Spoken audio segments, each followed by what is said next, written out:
Awareness, the final frontier. This is Awareness Explorers.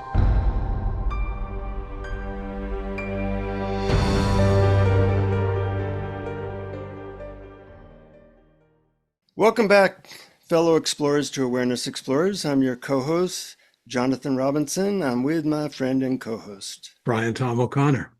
And as is often the case, we have a guest.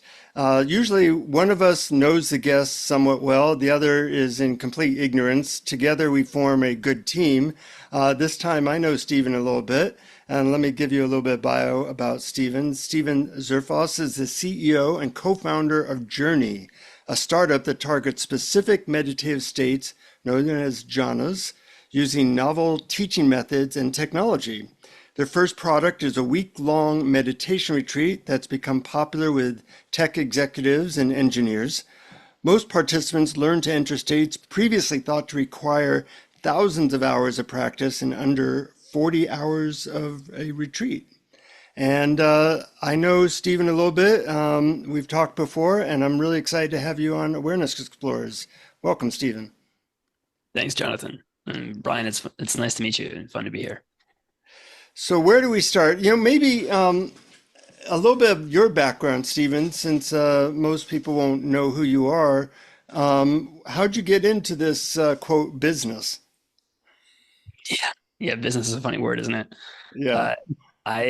So this all started for me years ago when I was going through a really tough time. I was breaking up with a co-founder and a girlfriend at the same time. I went from 2 jobs and no jobs in a day. A bunch of other, if it could go south, it was going south. So I went on a 10-day silent meditation retreat as a Hail Mary, of having very little experience with meditation, and things got worse. I had 3 migraines in 8 days, and out of desperation, I ended up changing the technique on the last day and stumbled into. So specifically, I realized that there was mountains of self-criticism and all kinds of like looping, ruminating thought habits. And so I thought, what if I do the exact opposite?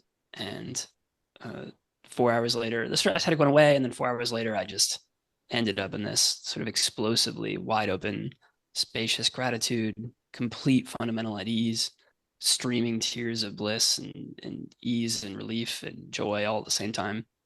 I'll have some of that. That sounds good. Yeah, that's what I thought. I was like, what the heck is this? And the teachers in that particular meditation retreat were like, oh, ignore those kinds of things. They come and go. And I was like, I'm sorry, y'all. I'm sure you got a great thing, but I have to see this through. So I went and did what I thought any engineer would do. And I sat on the edge of my bed running personal experiments for an hour a day for the next several months to see if I could replicate that state. And slowly but surely discovered that it was possible. And then actually, Jonathan, I think we first crossed paths years ago, what would have been 2018, via the Finders Course community, because I ended up sort of using Finders Course to sort of guide some of my experiments maybe later that year. But I ended up on the backside of my own experiments and then Finders Course just for 30, 45 minutes a day before work, I'm like crying, just this wide open peace and gratitude. It becomes easy to stay relaxed and focused at work. My inner world is like a total 180. It becomes easier to be the person I want to be. And it's like my total secret. There was the Finders Course community, but I didn't totally map onto Jeffrey's locations. I talked to him a little bit about it. And what was so clear to me was these powerful peak experiences that were happening. They were states, not just in addition to traits. Trait changes were happening, but and so a couple years later, I ended up discovering this term jhana, and I got goosebumps and discovered it. I was reading a book, and it's like, this is exactly what happens to me. Which is a Buddhist term about different meditative states. That's right. So the word jhana is a Pali term, and it's most talked about in Theravada or early Buddhism. It has roots in its Sanskrit dhyana, and the phenomenology of the jhanas seems quite familiar across, and seems to perhaps have happened across time and space in all kinds of different wisdom and contemplative traditions. Sufi mystics, Christian mystics, arguably Mormons feeling the spirit. At certain times, I've sort of heard phenomenology. I don't want to speak on behalf of the Mormons, but I've heard phenomenology that reminds me eerily of a powerful jhana experience. And at the time, though, I knew none of this. And then when I was first introduced, I was like, well, wait a second. The thing that's maybe one of the most important things in the world to me is like I'm not alone. There's a way of talking about it and describing it, and it's been taught for thousands of years. Why on earth are millions not practicing this? And that led to an obsession for about a year. I ended up quitting my job and seeing if we could use neurotech and machine learning tools to make these states more accessible.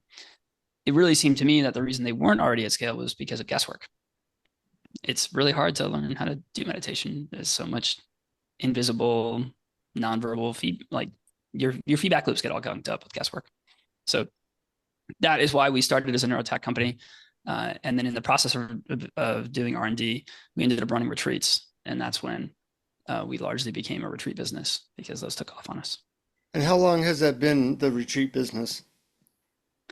It'll be 2 years next month, I think, That's from our very first retreat. So about 18 months, I think, in earnest. And I'm impressed that not only did you get a major article in Time magazine about it, but your retreats are pretty well sold out for quite a while. Yeah, we've been supply constrained almost from the beginning, meaning we don't have enough seats on retreat, which is has been really exciting. There's so many things we want to build and want to do, and it's been hard to prioritize because we've been working on finding ways of opening up more retreat seats instead of supporting our alumni community or building more tech tools that might be useful. Good problems to have. Too much coming in. Yeah. I'm curious about the jhanas and what they really are, and are they a sequence that everyone goes through in order? I know there are 8 of them, although I have heard people talk of a 9th jhana. Yeah. And by the way, everyone, jhana is JH, which is Jhourney. That's why Jhourney starts with the JH. That's right. Your company. And so I'm curious about maybe some examples of the jhanas, whether you go through them in order, and what are the mechanics of getting into a jhana? Yeah. All great questions. So depending on sort of the framework you're using, their jhanas are either 4 or 8, or sometimes people talk about colloquially the 9th jhana.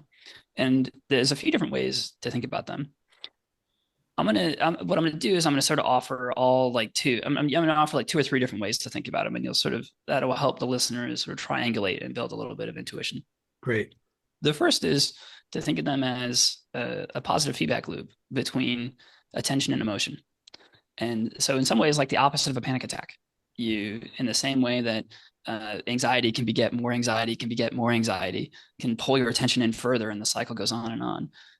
You can learn to wield your attention in a way where that same mechanism can sort of happen with something like profound gratitude, or just a deep love, or like a peace you didn't know was possible when you sort of see the cycle through.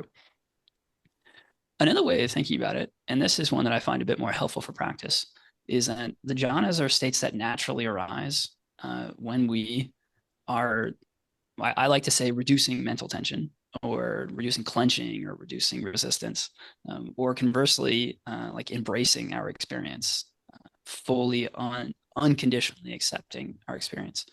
What's nice about this frame is it actually starts to point at the idea that it's more about subtraction than addition. You're not like zeroing in on something like a laser with your attention. There are ways of practicing the jhanas in which people make heavy use of sort of like a laser-like concentration. But the way we like to use them is this vast, wide open awareness in which you're really like sinking into a hot tub around gently collecting yourself rather than concentrating yourself. This subtle distinction in English that I think is a bit of a better pointer around your meditation object.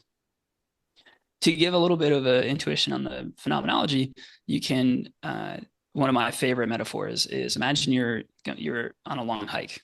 Let's say you've been out for 15 miles and you forgot your water or something. You come back and you were incredibly dehydrated. The first glass of water you drink is ecstasy, is absolute rapture. The most enjoyable, pleasurable thing you could be doing in the entire world is guzzling that water. Then you have your like third, you go through second and third glass of water, and you're still, that third glass of water, still incredible. But it's no longer the ecstasy of having like first. It's now this like deep gratitude of like being home or being like quenching your thirst. And then after that, maybe you want to like jump in the pond or like swim in your pool or something. And this is still at that moment, that's probably the most pleasurable thing that could be happening to you on the planet.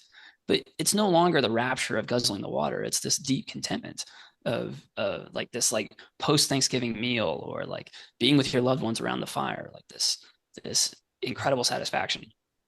And then that will even simmer out, and it'll be like taking a nap or lying down to read a book underneath the tree.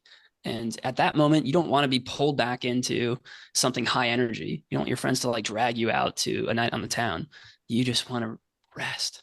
And that's the most pleasurable thing in the world. So the nervous system naturally goes from these high energy to lower energy states in our day-to-day life all the time. What the jhanas do, I think, do in some ways is just sort of teach us to zero in on those particular qualities. And when we do so, it really magnifies them.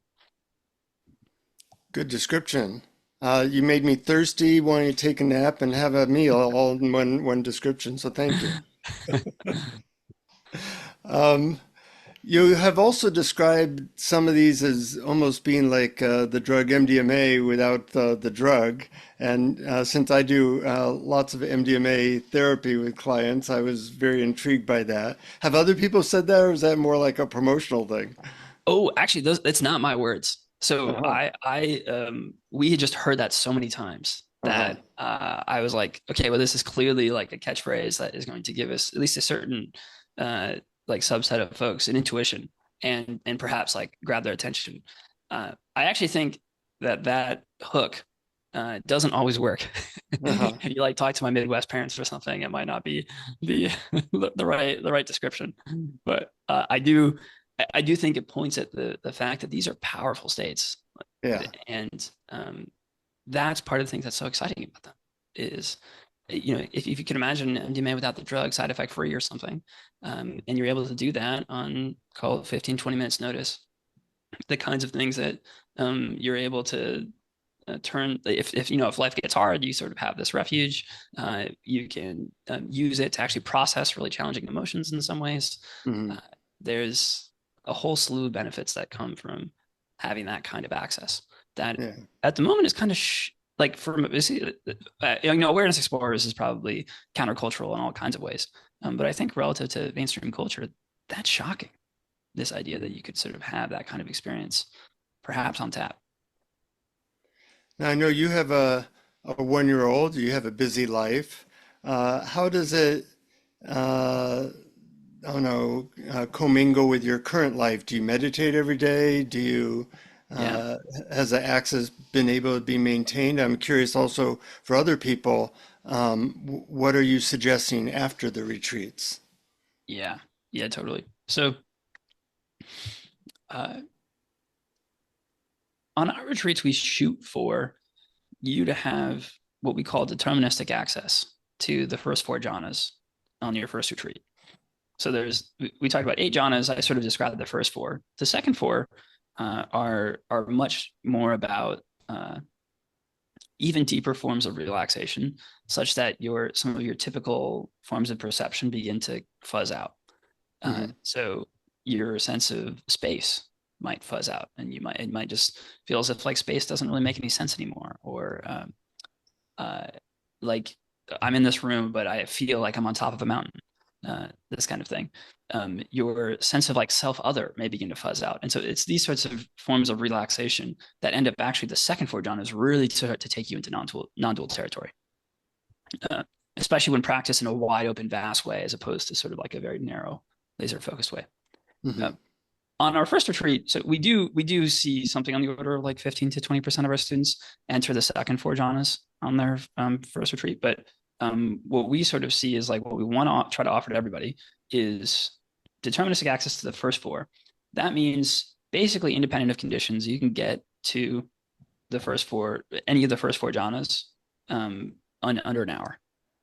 Hmm. And if you do that, then you can spin up something like an hour or maybe a little something along the lines of like an hour long practice, and just be constantly tapping into this like this sense of profound coming home, like this deep reservoir, uh, that then you can use as your this really wonderful virtuous cycle where you go through your life, all kinds of challenging conditioning comes up, you drop into a jhana, you sort of like learn to sort of effectively memory consolidate, turn Mhm. towards the most like the death of a loved one, or like a challenging breakup, um, and with the jhana and with the challenging memories, sort of move into a place of like deep ease and openness, such the next time that trigger happens in the real world, what comes up is like the deep ease and openness of the sit.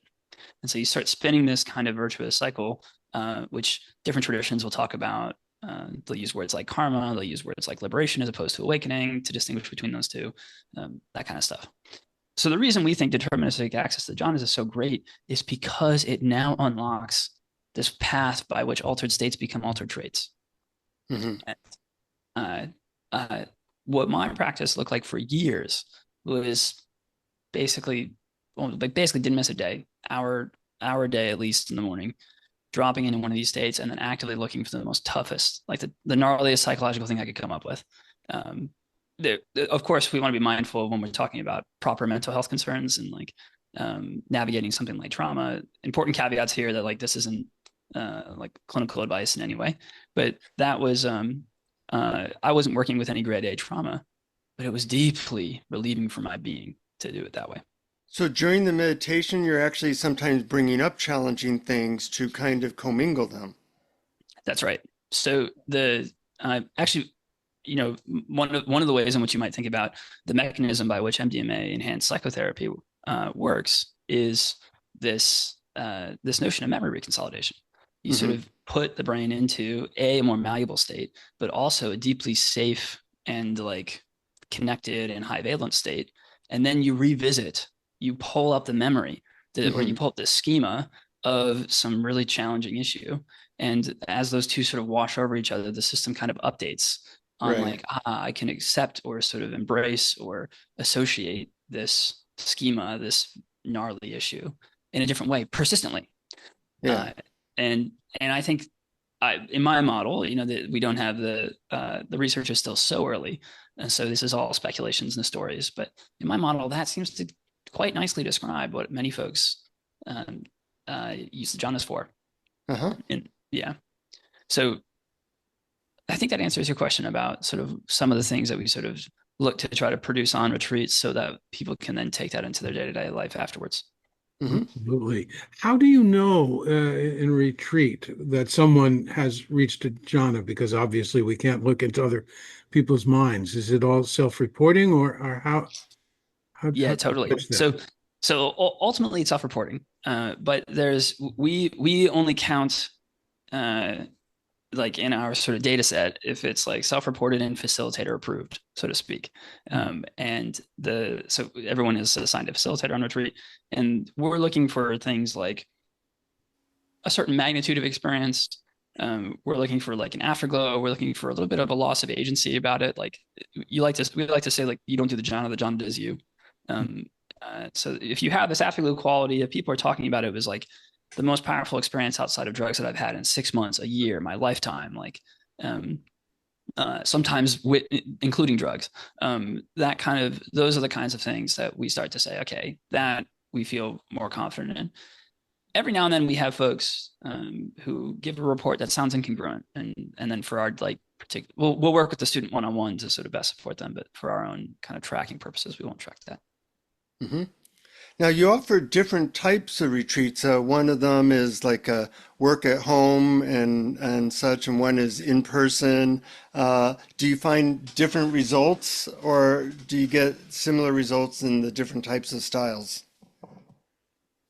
Yeah, so for a long time we didn't have the data to suggest that there was going to be any difference in results, which was I think both counterintuitive and surprising and exciting.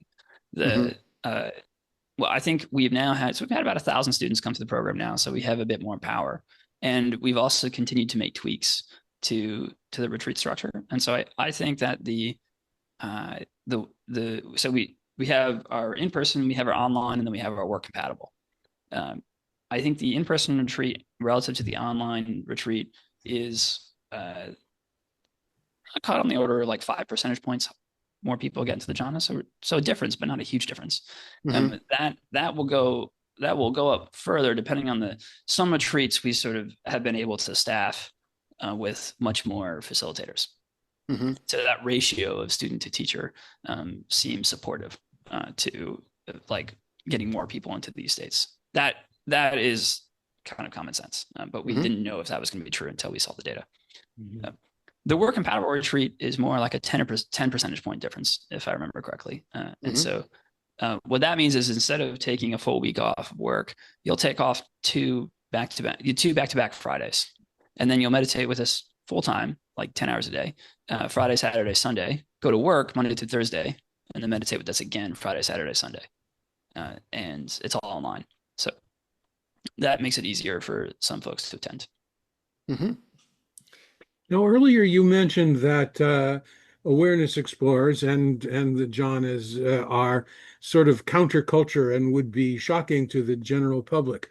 But to the non-dual community, the journey approach might also prove a little shocking. And so I'll just play devil's advocate here for a little. Yeah, tell me. I'd love this. Yeah, so effortlessness is a major theme of non-dual spiritual practices. In other words, what we seek is already here and reveals itself when we drop our strategies to change our experience or any idea that there's something outside of us to get. And it sounds like Jhourney might be focused on reducing effort rather than seeing effort as an obstacle.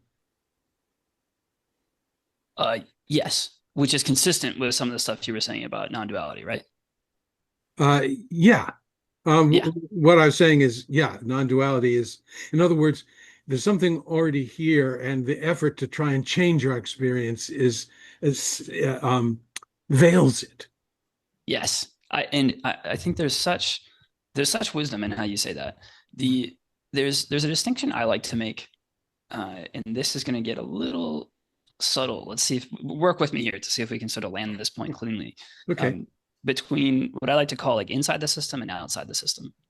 So outside the system, I actually think it doesn't make any sense to say it's less about doing anything and more about not doing, or let's see, you just had a phrase that I really liked, but I think in this, and from outside the system doesn't make sense. I think you said like dropping it's not about doing anything. It's about dropping our strategies to try to change what's in our experience. And from outside there's the system, I'm like, that's just another strategy. Like that's just oxymoronic. So like you were clearly looking to move into like recognition of our non-dual nature or something. So like clearly we're changing some part of experience. But from inside the system, that's excellent practice advice, because the feeling of efforting or the feeling of trying to change something or the intention or something about changing something, it turns out to be the exact opposite of what you want to do. And so I find that really sometimes that distinction ends up making all the difference, especially for folks who are coming from a more technical background. Because if they're listening, I mean, we probably have all had this experience at some points in the journey where you're listening to a meditation teacher and you're like, what the hell? This guy is speaking like demonstrable nonsense. Like he's internally inconsistent. It's like complete garbage. Like I have no idea what I can do with this. And then when you start to see, there's a difference between describing what is versus describing what's useful, or describing what is or the end destination versus how to turn left or how to turn right from this particular spot. Suddenly, I think things start to look a lot more consistent. Good answer. I know you have played a little bit with the idea that some kinds of technology can be useful. Are you still doing that, or is that kind of a future possibility? Yes. So the answer is yes to both of those. We started just all day, like we were just a neurotech company. We weren't running retreats. All we were doing was lugging hundreds of thousands of dollars of neurotech equipment to meditation retreats to try to map the neural signatures of advanced meditators moving to the jhanas, with the plans of building a device that would cut out the guesswork and make it easier for novices to do so. And that's a really thorny problem. And the state of neuroscience and neurotech is like leaves a lot to be wanting in order to be able to solve that one. But we also thought advancements in machine learning and consumer grade devices and the like maybe had given us a window. So we were willing to take our crack at it. We were making some progress on that when we needed to collect more data. And that's when we started running retreats. And then the retreats just clearly, we were starting to churn out people way higher rates than we were expecting of having these jhana experiences. And we're like, oh, we can start a movement here. Like we can, right now, nobody knows the word jhana. And right now, this is the most like niche, strange thing. Nobody wants anything to do with it. But each new person that gets in is another person contributing to the movement. And so we eventually dropped the neurotech and we're like, all right, we're going to build the foundation. And we've been delighted, I think, by how that's gone. Like the fact that Time and Asterisk and Vox and the Atlantic have covered us means like millions more people have heard of the jhanas now. The fact that it's a little bit of a thing for people to do in certain circles of Silicon Valley means that it's so much easier to fundraise, to recruit, to get more people to come on retreats. And now, as this sort of stabilizes, we can return to what is going to allow us to add, an order of magnitude or two to our reach. What's going to allow us to speed things up, make it more reliable, make the experience deeper, and more accessible to people all at once. And for that, we have something where between like about 2/3 of folks into the jhanas in about a week. That's really exciting, but it's still a week off of work and it's not a sure thing. So getting that like 2 times faster or significantly more reliable, that's really important. And for that's going to require tech. So I'm quite excited about using like layering on tech to the retreat pipeline as we haven't layered devices back in yet. But I'm excited about what the potential is. And more recently, what we've been seeing is just how good AI can get at coaching. And so a lot of the work that we've been doing on the tech side has actually been using our recorded video footage and our facilitator intuition at this point to train AI tooling that is mostly just behind the scenes right now. So that we have our spreadsheets and we're tracking everybody on the retreat behind the scenes, and we have our team meetings and we're like, okay, so-and-so is here and here. We think they have XYZ issue. What are the kinds of interventions we can do in the next 24 hours to support them? And we have AI chiming in now and saying, here's my hypothesis, or here's where the AI thinks like is the most challenging part of their practice, given what we've seen from their journal entries, their interview transcripts, and other touch points on retreat. Very interesting. And that's great because that's obviously very scalable. I'm big into gadgets. I've used a lot of them and generally been disappointed with their results. Yeah. I do have a infrared helmet now, which I think has definite possibilities. Have you tried anything like that? Do you happen to be talking about the Sanjay's neuromatrix photobiomodulation? Yeah, exactly. Yes. I have this, I'm looking at it right now. I have a Neurode on my desk. I have another device in the other room. And so you and I are probably both junkies, but I've been quite excited about how something like the Neurode I've been quite impressed with. I don't know if do you know the Neurode, the Nats company? No. What's that called? It's the Neurode. Here, I'll actually just show you. The listeners are probably all junkies too, but this is this is a FNIRS. So it has like a certain amount of uses light to visualize sort of just the cortex up here, and then it also has some stimulation with it, and its main case is addressing ADHD symptoms. And so I find it quite nice for like dropping into a session of deep work, and can have like perhaps a little bit of a quieting or stabilizing the mind sort of effect, which is not why I meditate.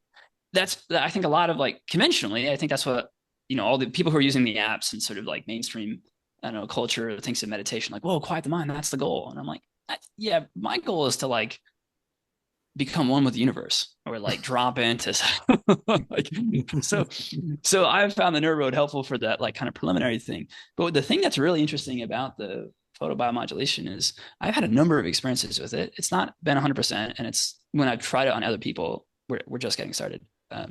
try, trying it out with friends and the like. It's also not 100%, but at times it does seem to help invoke some of those more non-dual qualities. So this is the reason why I think it's interesting to talk about devices in the context of a Jhourney, even though we're not using them right now, is because one of the big theses of Jhourney is that the retreat business has always just been about laying the foundation for these like bigger aspirations, which is like either iterating on devices on retreat or developing extraordinary superhuman quality meditation instruction via AI. We feel like we're really just getting started. Mm-hmm. And the parallel advancements in AI on the one hand, and in I think certain aspects of neurotech hardware on the other hand, is really exciting because those are the two things we want to put together. Yeah. That sounds great. Speaking of becoming one with the universe, what about metaphysics? How much do people have to believe about metaphysical descriptions of reality? Yeah, yeah. Well, I like talking to you guys. Yeah, all the you're in it. Oh, good. So uh, we distinguish between like ontology and phenomenology, and or metaphysics and phenomenology, and you can play the jhana game, and you can play uh, the like all the way to sort of non-duality that is like unspeakably valuable to me, like that, on the order of like getting married and having my child, like some of the most important things that have happened to me in my life, um, without any changes at all in ontology, any changes in what you have to believe. You just you just play with your first-hand experience. I myself have, I think I definitely have like uh worldview shifts in the sense that like I see sort of incentives and system dynamics a little differently. I'm far more attuned now to uh like I was a management consultant in my early career, and there's a lot of training about like how to navigate a boardroom. And so you're in a boardroom and you're thinking about the politics, and you're like, okay, what needs to be said? Who doesn't need, like, doesn't, what needs to be said? Does this need to be said by me? Does it need to be said now? Or like the kinds of filters that are just like constantly running in your mind as a group of people are making hopefully significant organizational wide decisions. Um, Now, if I were to go back into a boardroom, I'd be so much more attuned to sort of like the emotional dynamics that are happening under the table. And that then updates me on how I read the news, and my understanding of how different players in different places are responding to their own mind bodies. But I'm totally agnostic, and I myself, I don't think I've had any updates on what this means for like life after death or that kind of thing. Uh-huh.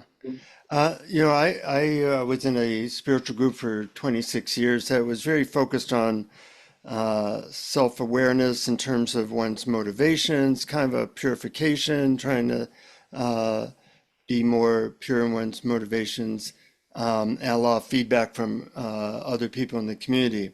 And I found that very useful in life in that, say my shadow side is more able to be seen.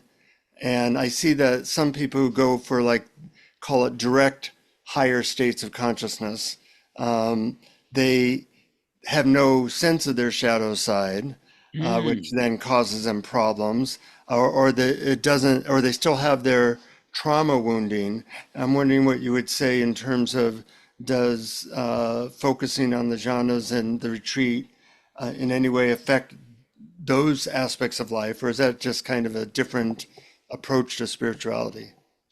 Yeah. So I think this is a great question. So my favorite way of thinking about this, Shamil Chandaria does a great one. Oh, speaking of metaphysics, actually, also to your point, Brian, Shamil Chandaria's lectures I think are just phenomenal. I think they're some of my favorite way of orienting and thinking about the what may be happening in the brain from a like computational neuroscience perspective and predictive processing with regards to altered states like the jhanas, but also awakening and non-duality. Uh, Can you say that name once again? I don't think I caught it. Shamil Chandaria, Oh, I can put it in the chat. great. He's now an Oxford professor. He's a bit of a polymath. He used to be a deep mind, and before that, he was Mhm. like a hedge fund guy and a philosopher. And so he's he's covered his bases, but his lectures are unifying and I think extraordinary. Uh, uh, Back to your question, Jonathan, Hmm. and the reason why this made me think of Shamil is uh, Shamil, among others, are big fans of distinguishing between awakening and liberation. So you can imagine like sort of two dimensions.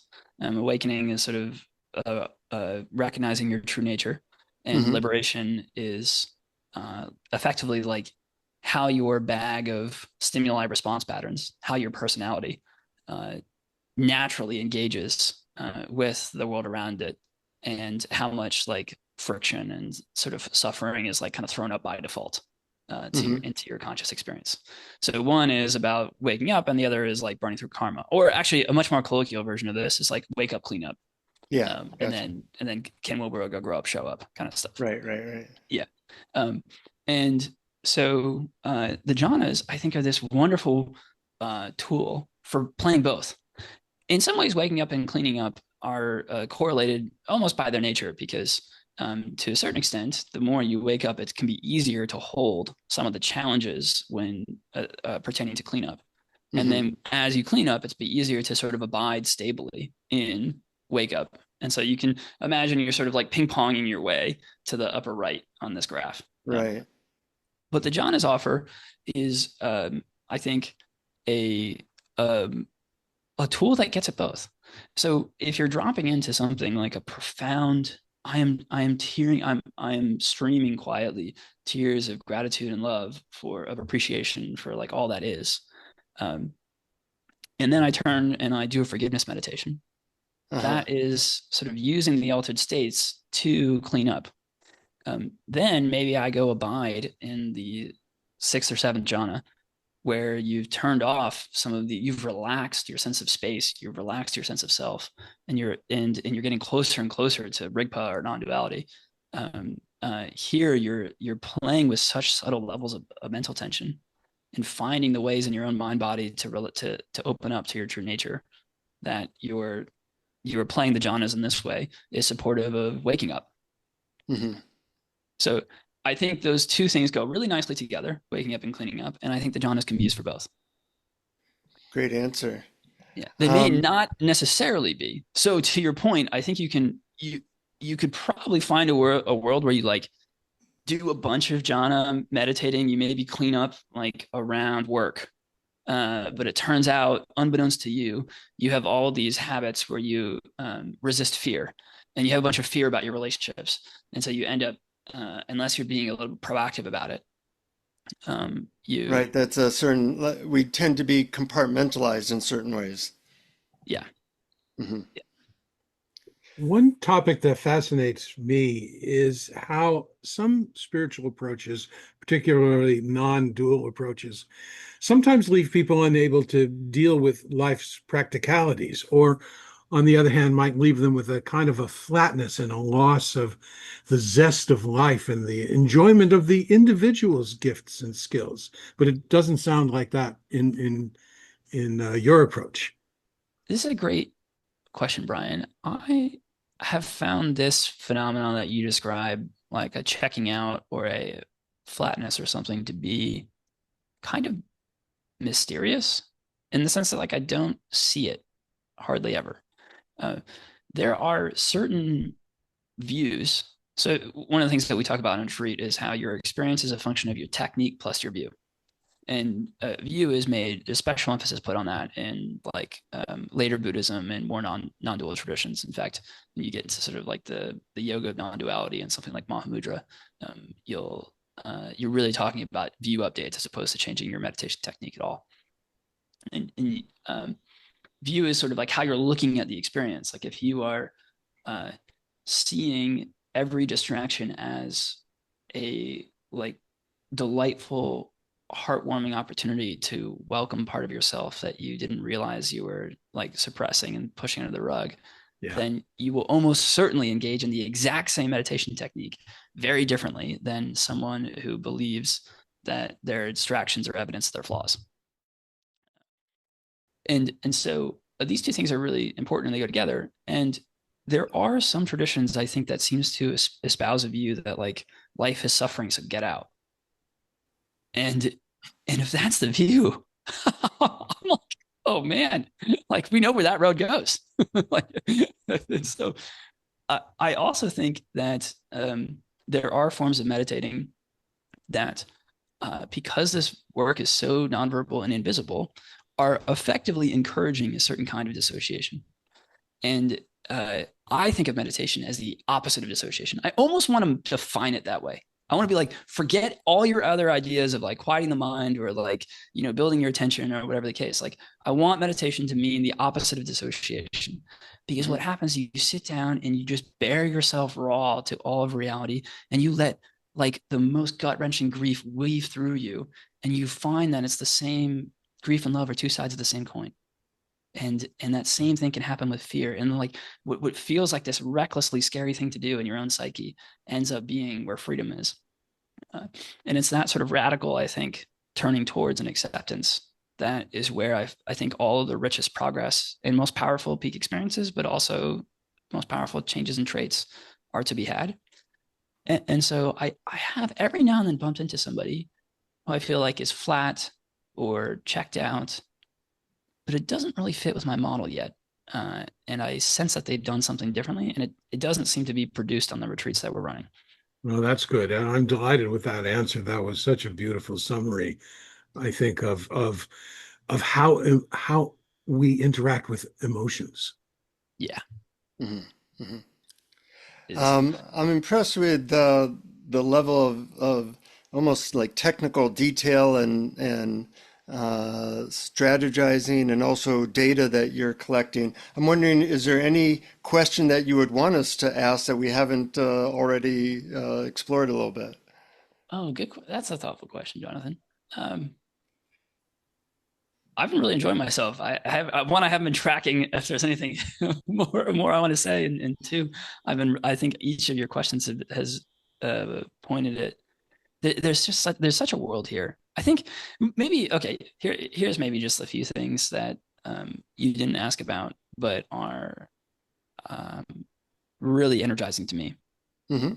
Which is, I feel like it's a really special time.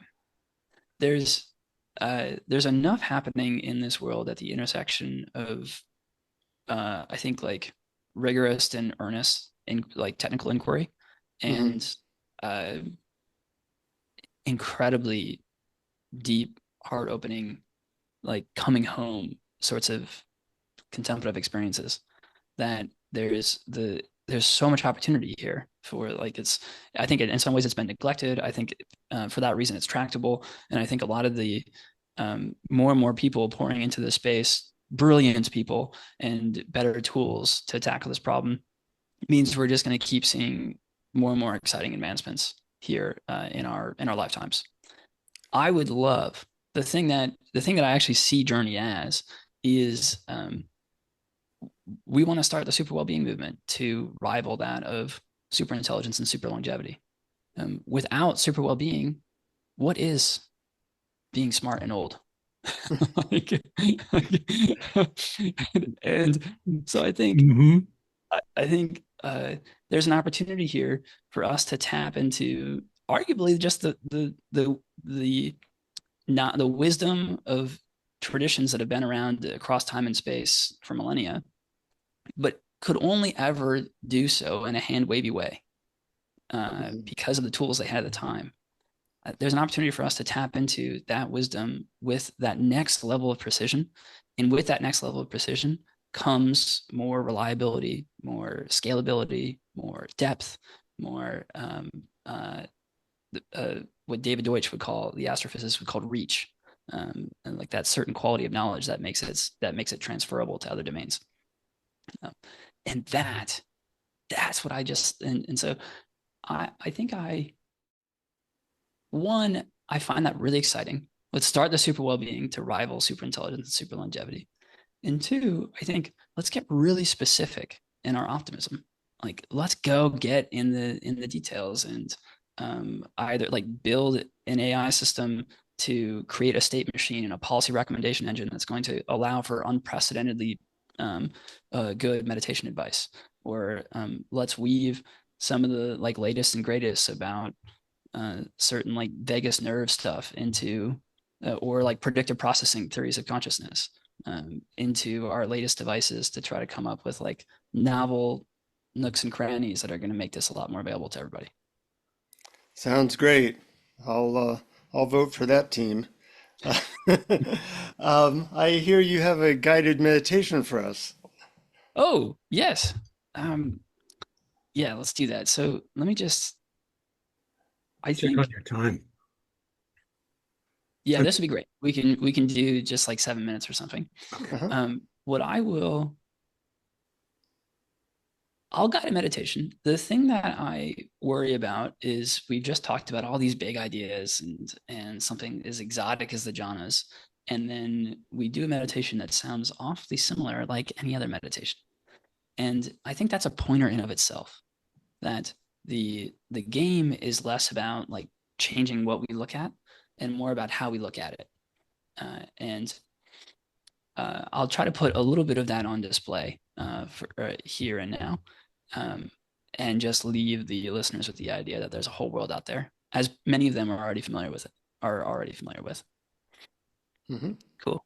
So um, the high level I like to sort of the algorithm of meditation here is deeply relax, and I like to do this both mentally and physically, and then gently bring ourselves around a meditation object. I'm going to use just a few mantras that I enjoy that are going to actively cultivate a feeling of like heartwarming. And it'll be, for me, it'll be like in my chest and probably in the back of my head. And that becomes the object. You know, the mantras are just tools to sort of spark that. And then we're going to sink into that. So to deeply relax, go ahead and take a deep breath in and let it out. You can just let that breath trail into the distance. Maybe one more breath in.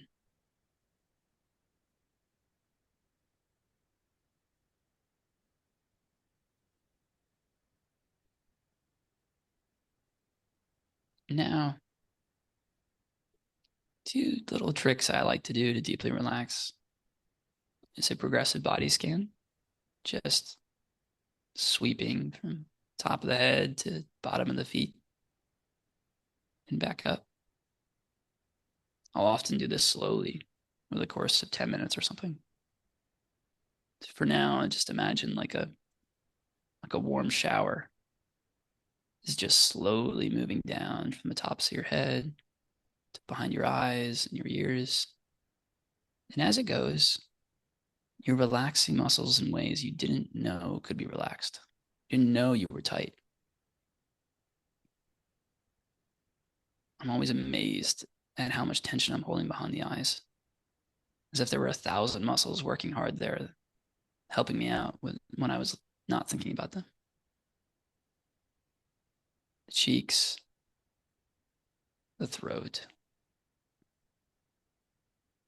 down into both shoulders, letting them slump a little lower. The upper arms and the forearms.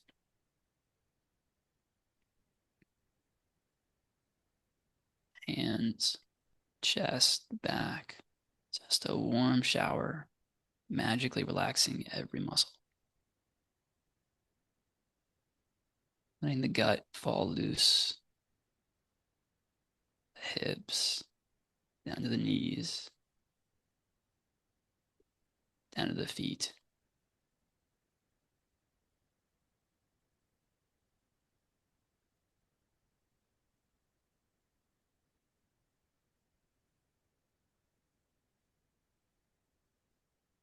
And then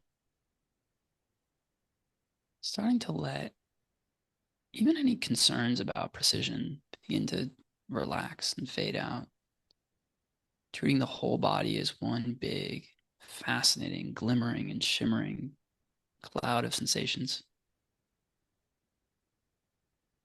The flow of the breath or the gentle pulse of the heartbeat from the upper lip to the soles of the feet, all part of this gentle glimmer shimmer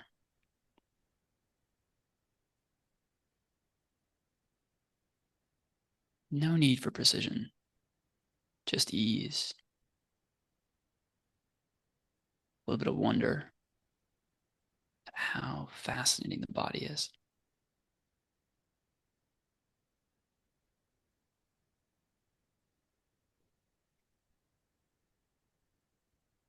And now, for a second way of relaxing,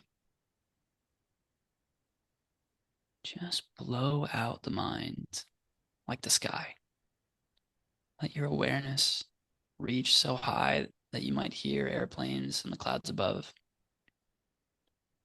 or feel trembles coming through the deep, deep earth. And you're not reaching, you're just dropping the containment. Like dropping your bags after coming home from a long day at work. Let any sense of containment or focus to any particular sense door fall open. Take them all in, all at once.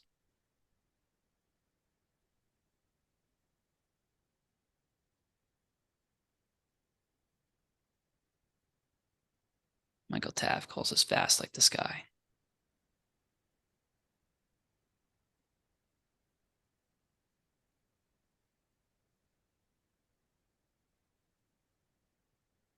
Sometimes I'll just stay here for 10, 20, some minutes, finding all the subtleties in which I can open up further. Relax a bit more. Leave myself vulnerable to things like tenderness or wonder or ease, and ways to relax any tiny muscle throughout the body. A mind wide open, having come home to rest, and a body just shimmering and glimmering with life.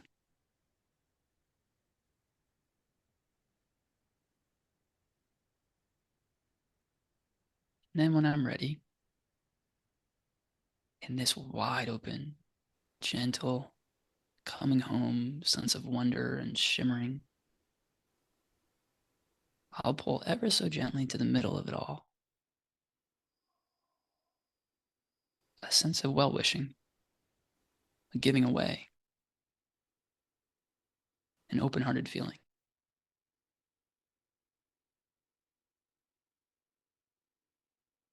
I like to use the simple phrases, may all beings be happy. May all beings be healthy. May they be filled with joy and live lives without suffering.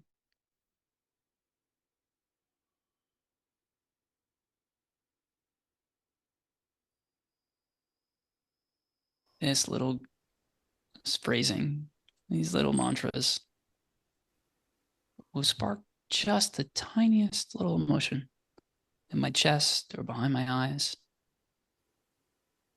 And in this vast, wide open mind and this gratefully shimmering body, I'll sink into that like a hot tub. Anchor my experience from that feeling wherever it's strongest in the heart or in the back of the head. And every 30 or 60 seconds, repeat my phrasing, my mantras, so that I can sink into it a little further. And it'll fall, it'll rise. May all beings be happy. May they be healthy. May they be filled with joy. And then it'll fade. And I'll just watch it fade, taking that as another invitation to relax. The open-hearted feeling on the way in and relaxation on the way out.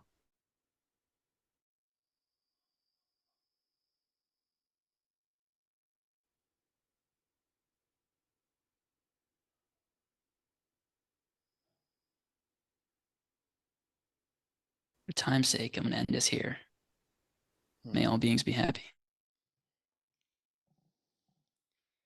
Wow, that was really beautiful and so precise at every step. It gives me a sense of how you approach this, and I'm really thankful. How can people learn about what you do? Yeah. We're on Twitter. That's probably the most active place if you want to engage with us. Jhana Tech. So I can put that in the chat. Jhana Uh-huh. Tech. And you have a website too, right? Yes, we have a website. Yeah. So Jhourney.io or Jhourney.ai, those will all work. Uh-huh. And that's Journey with an H, just as a reminder.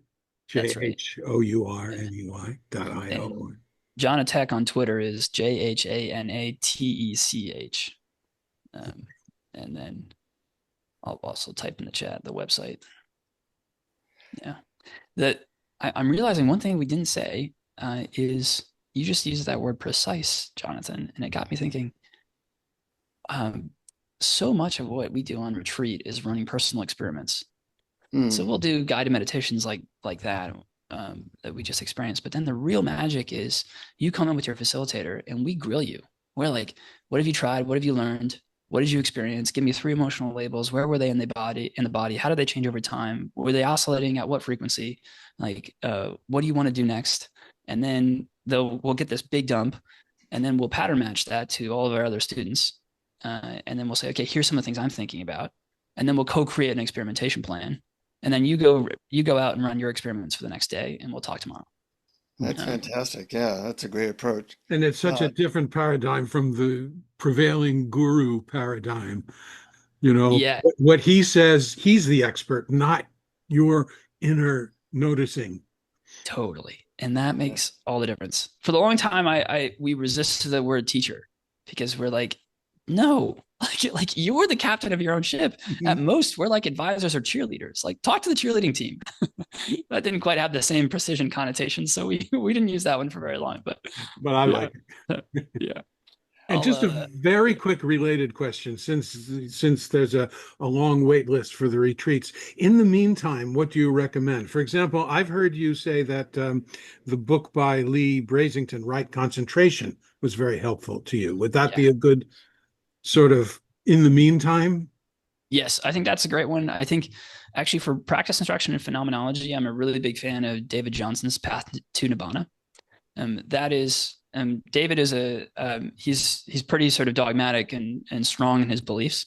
And so for anybody for whom that's a potential turnoff, I would encourage you to read it like an anthropologist or an actor studying to sort of lean into the role. But I think the phenomenology and the instruction is really great there too. Thanks. Yeah. Cool. All right, you guys, I got to run. It was delightful talking to you, and hope to see you soon. You too. Sounds Thanks great. again. Thanks, Stephen. So if you like this stuff, folks, feel free to get more of it at patreon.com/awareness explorers. And for as little as $1 a month, we send you a bunch of extra stuff. And we appreciate all the support of our Patreon supporters. And hopefully if you like this, tell other people about it and practice it yourself. That was a pretty powerful guided meditation, and we hope that it's impacting your life. And till next time, keep exploring. Keep exploring. Thank you for listening to Awareness Explorers. To learn more, you can check out our website at awarenessexplorers.com. Please subscribe to our podcast on your favorite podcast app. We'd love it if you would post a review. And please share our link on Facebook and with family and friends, because knowing yourself as awareness is the greatest gift you can give yourself or someone you love.